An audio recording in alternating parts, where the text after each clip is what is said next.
لوگ جن کی ظاہری کیفیت یہ ہے کہ وہ سنت اور شریعت کے پابند ہیں، ان کے بارے میں بھی ہم دھوکہ دہی کا فتویٰ دیتے ہوئے ذرا احساس پیدا نہیں کرتے۔ اچھی سوچیں، اچھے گمان، اچھے خیالات، خوبصورت تصورات، اللہ نے بڑی حسین دنیا بنائی ہے۔ اس زمانے میں بڑے خوبصورت رنگ بھرے ہیں کریم رب نے، اس کی قدرت کے جگہ جگہ کرشمے ہیں، اس نے بڑے خوبصورت انسان بنائے ہیں، بڑے پاکیزہ لوگ مرتب فرمائے۔ تو اللہ کی مخلوق میں سے حسن کو تلاش کرنا، اس کی کائنات میں سے خوبصورتیوں کو ڈھونڈنا، گمان بڑے اعلیٰ رکھنا، کیا خوبصورت جملے ہیں مسلم شریف میں۔ حضور فرماتے ہیں اچھا سوچنا بھی اچھی عبادت ہے، اچھا گمان بھی اچھی عبادت ہے۔ آپ کچھ نہ کریں، محض اچھا سوچیں، اچھا گمان کریں، اچھی رائے دیں، مثبت رویہ آپ یقین جگہ۔ اور وہ کوئی کسی نے کہا کہ اس نے بہت بڑا جرم کیا ہے اور مجھے دھوکہ دیا ہے، تو اب بتاؤ اس کے ساتھ کیا کرنا ہے۔ تو ایک صاحب بولے، کہنے لگے بادشاہ سلامت، اس نے آپ کو دھوکہ دیا ہے، یعنی اتنی اس کی جرت ہو گئی۔ کچھ لوگ ہوتے ہیں نا شاہ سے زیادہ شاہ کے وفادار، اب یہ یہاں تک چلا گیا ہے، یہ اس کی جرت، یعنی آپ کو اس کا گلا کاٹا جائے اور اس کے ٹکڑے ٹکڑے کیے جائیں، یہ سزا ہونی چاہیے۔ تو جو ایک سالے بزرگ بیٹھے تھے انہوں نے بات سنی اور پھر گردن جھکا لی۔ تو بادشاہ نے دوسرے مشیر سے پوچھا کیا کرنا ہے؟ اس نے کہا حضرت ہم نے تو زمانہ دیکھا ہے، آپ کی تو دنیا قدر کرتی ہے، لیکن یہ سمجھے کچھ نہیں، یعنی آپ ہی کے بارے میں اس نے یہ کر دیا، اس طرح کریں اسے جلا ڈالیں، ایسے آدمی کی تو راکھ بچنی چاہیے بس۔ تو بزرگ نے دیکھا تو وہ پھر سن کے بعد گردن جھکائی، تو اسی طرح کے مشورے ملے تو سب خاموش تھے۔ ان خاموشیوں میں ایک فقیر فاقہ مست بھی تھے، ایک درویش خدا مست بھی تھے۔ وہ شہرت سے بچنے والا پیچھے پیچھے رہتا ہے، اور میرا جی چاہتا ہے ساری غزلیں اس پیارے کے نام کریں۔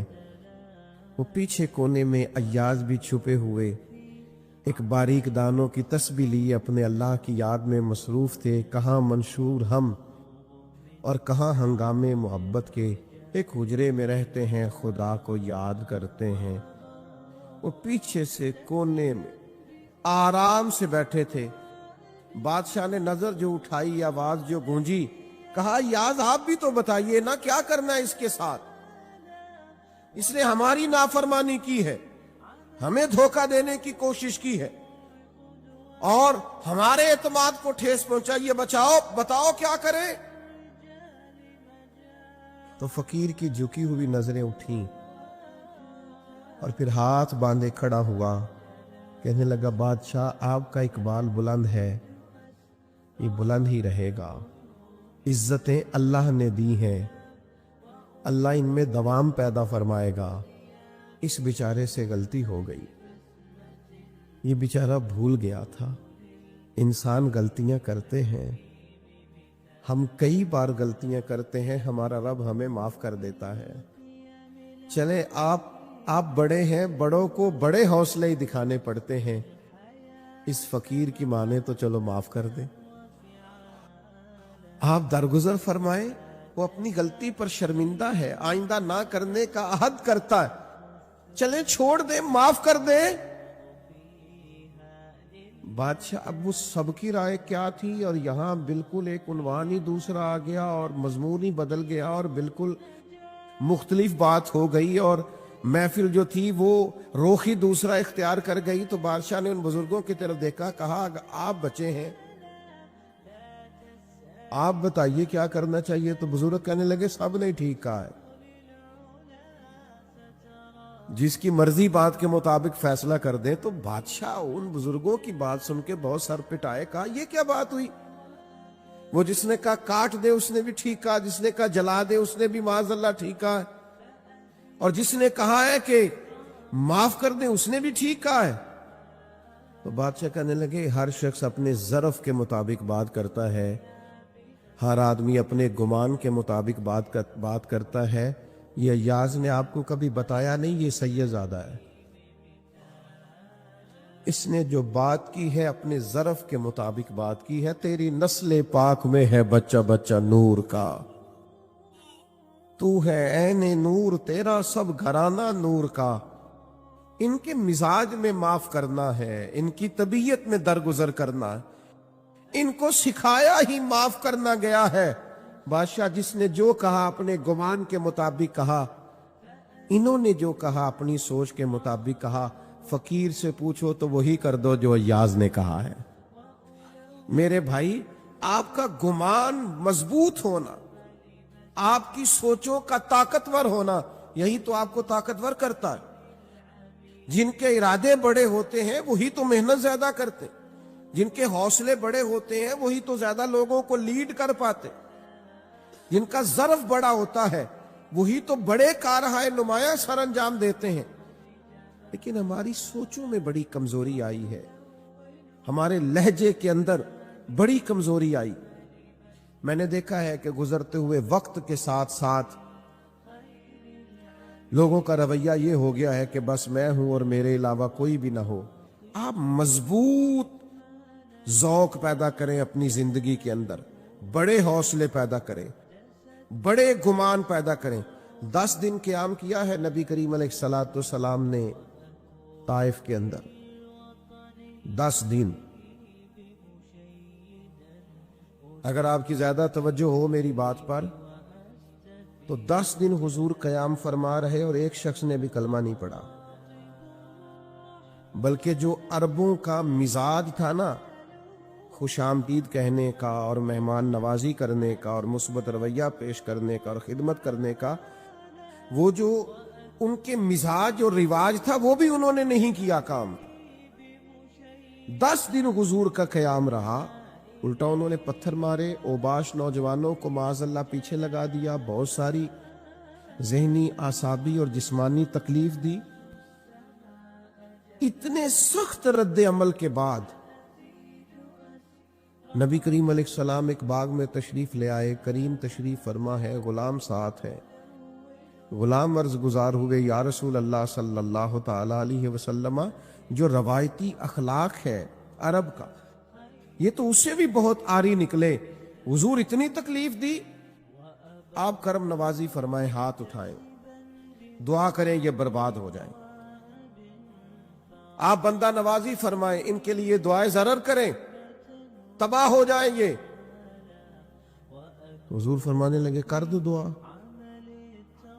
رسول اللہ کر دیجئے۔ تو محبوب نے ہاتھ اٹھائے، کہا اے اللہ انہیں ہدایت عطا فرما، یہ جانتے نہیں یہ کیا کر رہے ہیں، انہیں شعور نہیں یہ کیا۔ آپ چھوٹے بچے کے بارے میں کہتے ہیں نا، ابھی بچہ اسے تو پتہ ہی نہیں، اس کا شعور ہی نہیں، سوچ ہوتی ہے نا ایک کہ بھئی بچہ ہے، نادان ہے، اسے کیا خبر ہو۔ تو کریم اللہ کے حضور عرض کرتے مالک انہیں شعور ہی نہیں ہے، انہیں پتہ ہی نہیں ہے یہ کیا کر رہے، تو انہیں ہدایت کا نور عطا فرما، تو ان کے حق میں فضل والا فیصلہ فرما۔ جب دعا ختم ہو گئی تو غلام عرض گزار ہوئے، یا رسول اللہ صلی اللہ تعالی علیہ وسلم، ایک شخص نے بھی کلمہ نہیں پڑھا اور ان کا رویہ ہمارے ساتھ انتہائی سخت اور ترش رہا، لیکن حضور آپ نے پھر بھی ان کے لیے دعا فرمائی اور ہدایت کی دعا کی، حالانکہ ایک بھی نہیں مانا۔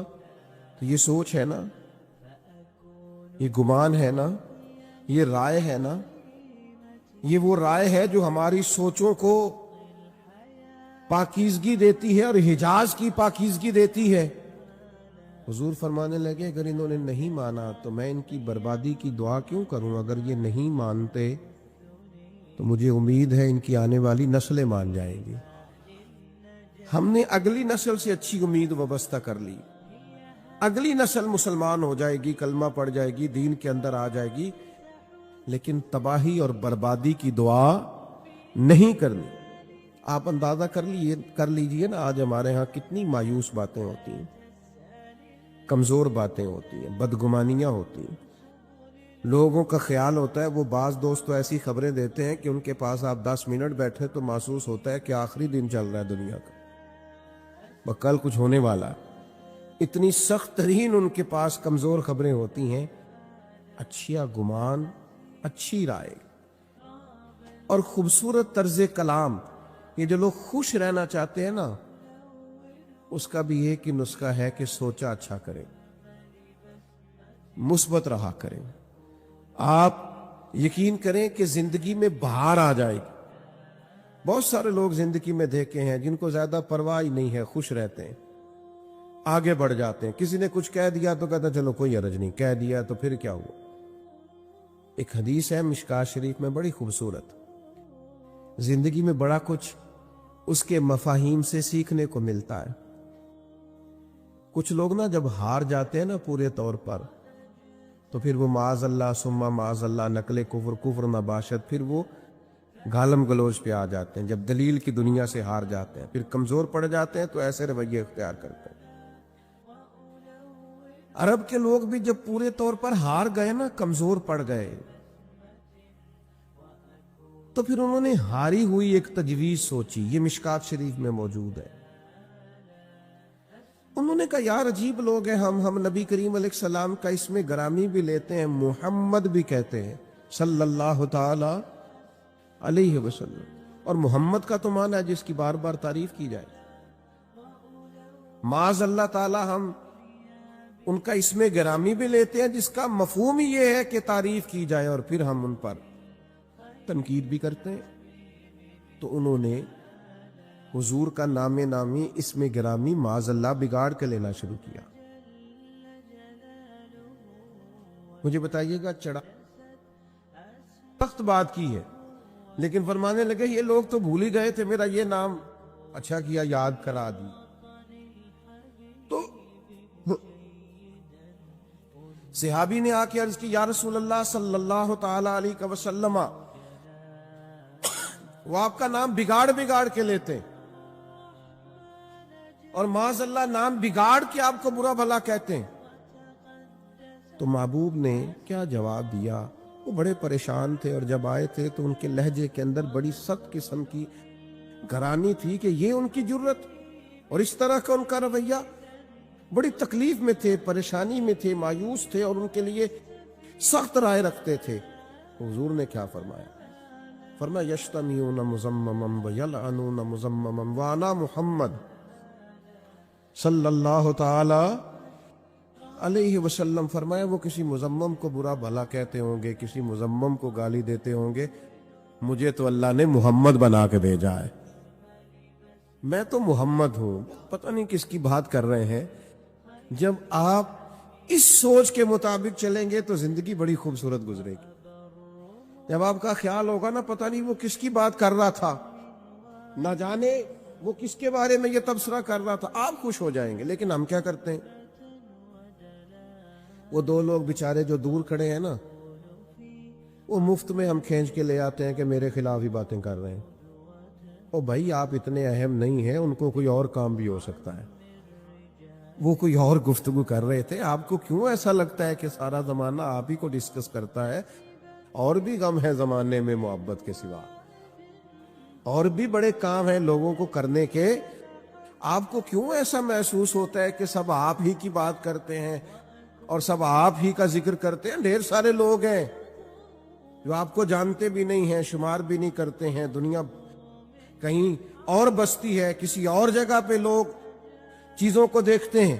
اچھا گمان رکھیں، اچھا سوچا کریں، اچھی رائے دیا کریں، مثبت طرز زندگی اپنائیں، خیر والا معاملہ کریں۔